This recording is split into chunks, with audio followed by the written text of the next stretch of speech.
Bismillahirrahmanirrahim. Elhamdülillahi Rabbil alemin.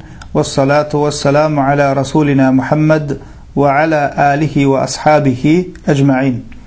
Hormatly musulman dogonlar, bilişimiz ýaly ýakyn wagtdan Qurban bayramy ýetip gelýär. Bu dersimizde Qurban etjek her bir musulmanyň Qurbanlyk barada bilmeli zatlaryny ýatlap geçersin. Birinji mesele Qurban bayramyna canly qurban etmekliň hökmü näme? Qurban bayram günlerini canly qurban etmek oturumly we ýagdaý bolan her musulmana wajypdyr. Oturumly diýenimiz ýolagçy bolmayan kişi. Eger bir kişi ýolagçy bolsa ýa-da garip bolsa, ýagdaý bolmasa, ol kişilere qurbanlyk etmek wajyp däldir. Emma oturumly bolsa we ýagdaý bolsa, ol kişi qurbanlykda canly qurban etmeklik wajypdyr.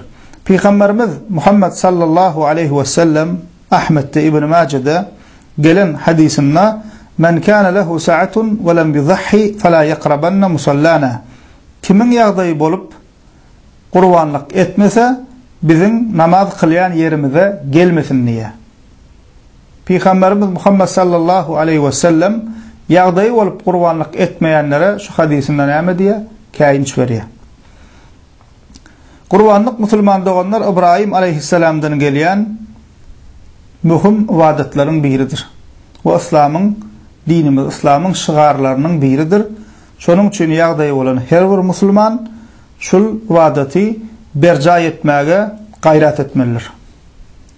İkinji mesele, musulman doganlar haýsy canlılardan qurbanlyk bolýar. Kur'an-ı Kerim'de Haç suresinin 34. ayetinin aýdylyşy ýaly qurbanlyk ediljek hayvanlar bahimetil en'amdan bolmalydyr. Ol hem kiçi canlılardan geçi we goýun jinsinden bolan mallar, ulu mallardan düýe we sığır jinsinden bolan mallar. Bulardan başka canlılardan qurbanlyk bolmaýar. Towukdan, towşandan, keyikden, suğundan qurbanlyk bolmaýar. Qurbanlyk etmeň ýerine qurbanlyk malynyň näçe etse köp puluny sadaka berseň qurbanlyk ýerine geçmeýär.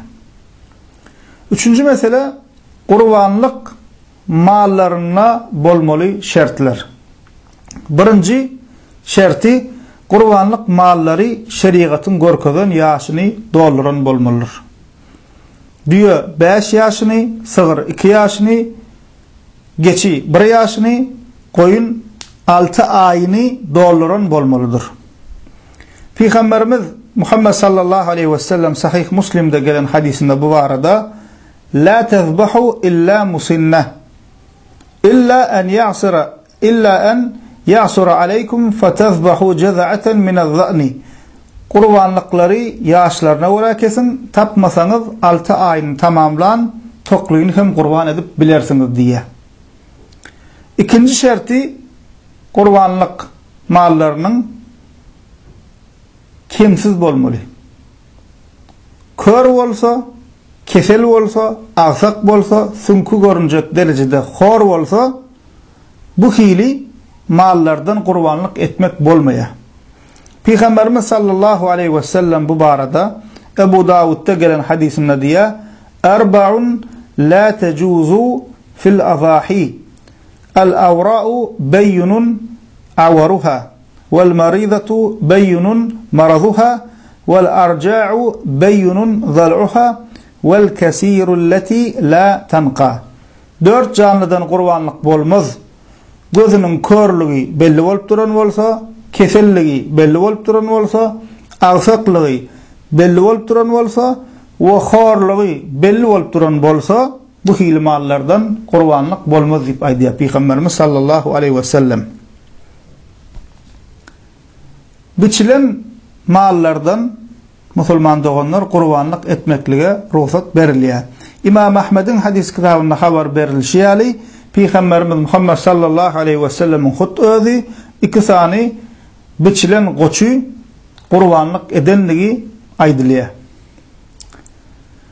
Qurbanlyk ediljek canlylaryň iň gowsy aýypsyz, kemsiz we semiz bolanydyr.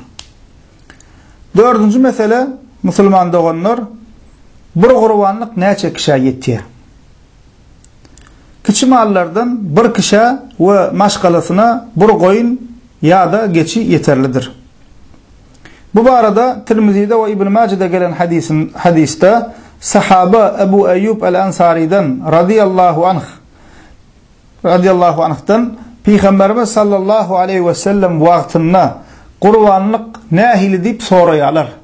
Şonna Ebu Eyyub el-Ansari radiyallahu anh aýdýar, Peygamberimiz sallallahu aleyhi ve sellem wagtynda bir kişi özü üçin we maşgalasy üçin bir goýun gurbanlyk ederdi, özleri ýerdiler we başgalaryny hem ýedirerdiler diýär.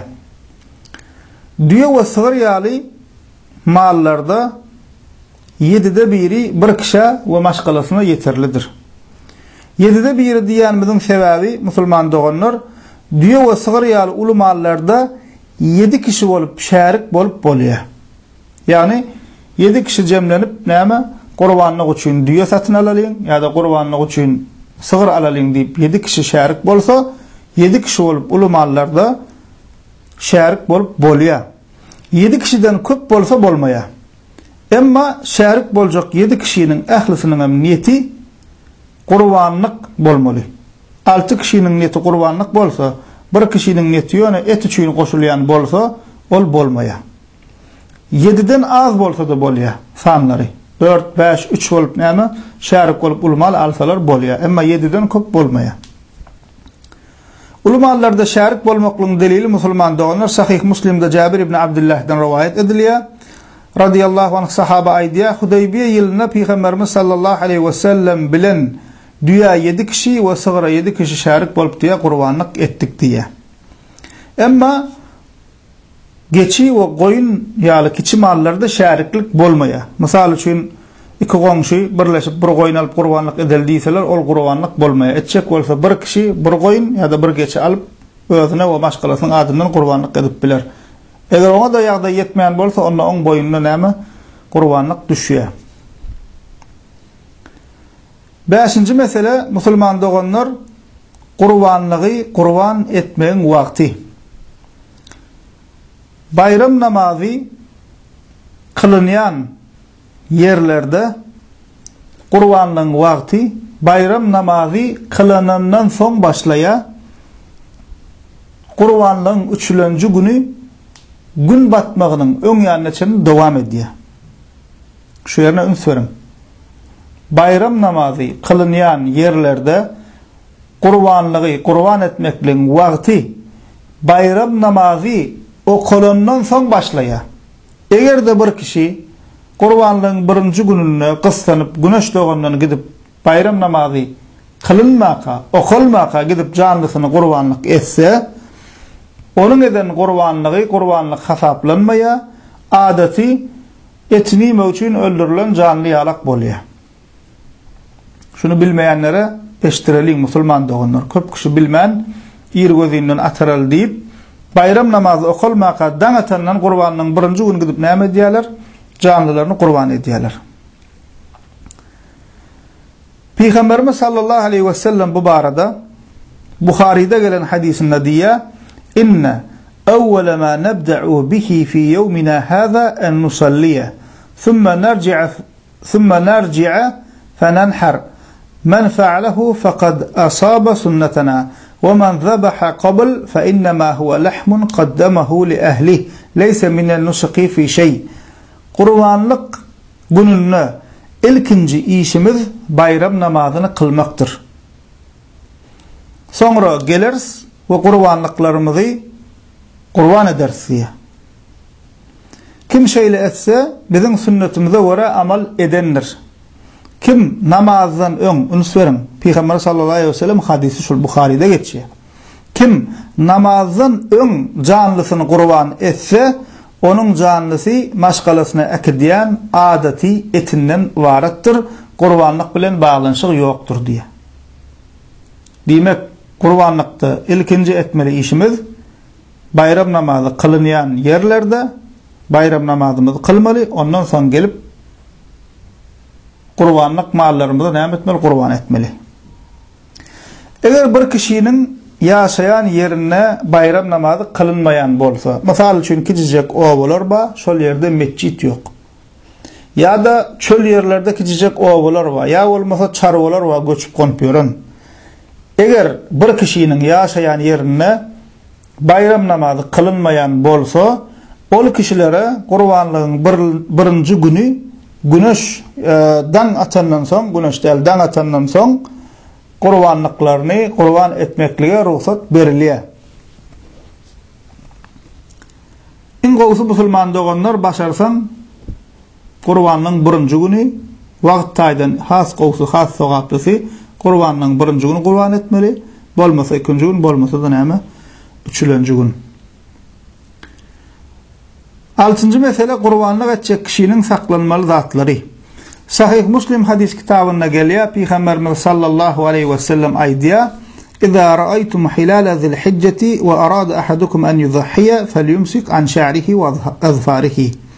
Sizden biri kurbanlyk etmäge niyetlense, Zilhicce aýyny görenenden, ýani Zilhicce aýy gireninden saçynyň we dyrnaklarynyň kesmesini ýa. Ýagny bir maşgalada kurbanlyk aljak kişi maşgala başı kurbanlyk etmeklige niyetlenýän bolsa, Zilhicce aýy girmäkä dyrnagyny başga ennamynyň tüýlerini aýryp arasalap päk bolup durmaly. Ondan sonra Zilhicce aýy girenden ta kurbanlygyny kurban edýänçe bedeninden hiç bir tüy almaly, dyrnagyny almaly däl. Bunun hem hikmeti ulamalar aýdýar, şol wagt näme hajylar haçda bolýarlar, şolara meňzemek diýär. Şolara meňzemek diýip aýdýar. Çünki olar näme şol wagt ennamynyň tüýünden dyrnagyndan almaýarlar. 7-nji mesele, musulman doganlar kurbanlygyň etini näme etmeli? Kurbanlygyň etini musulman doganlar kurbanlygyň eýesi özü ip biler, sadaka berip biler, sowgat berip biler. Has gowsy üçe bölmek, bir bölegini maşgalasy üçin alyp goýmak, ikinji bölegini ýakynlary bilen ziýafat etmek, üçünji bölegini mätäçlere sadaka edip bermekdir. İslese hemmesini sadaka edip berip biler, islese hemmesini özüne alyp galyp biler. Peygamberimiz sallallahu aleyhi ve sellem Buhari'de gelen hadisinde iň kurbanlyk canlynyň etibarida, kurbanlygyň etibarida diýe, iň ýedirin we özüňiz üçin alyp goýun diýe. Muslim'de gelen hadisinde diýe, iň özüňiz üçin saklan we sadaka berin diýip aýdýar.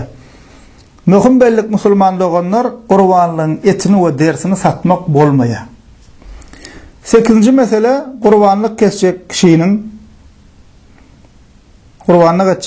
bilmeli zatlaryndan ýene bir topar musulman doganlar başarsan öz kurbanlygyny öz eliň bilen kurbanlyk etmeli. Damagyny özüň çalmaly we damagyny çalanda bismillah Allahu ekber diýmeli. Buhari ve Muslim'de gelen hadiste Peygamberimiz sallallahu aleyhi ve sellem'den şeyler rivayet ediliyor. Zahha Nebi sallallahu aleyhi ve sellem bikebşeyn emlahayn akranayn zabahahuma biyedihi ve semma ve kebbera ve vada'a riclehu ala sifahihima. Sahabe Enes radiyallahu anh aýdýar, Peygamberimiz Muhammed sallallahu aleyhi ve sellem iki sany şahly alaja goçy öz eli bilen ayagyny hem näme şolaň bir taragyny boýnunyň ýanyna goýup diýe, bismillah we Allahu ekber diýip diýe öz eli bilen kurban etdi diýe.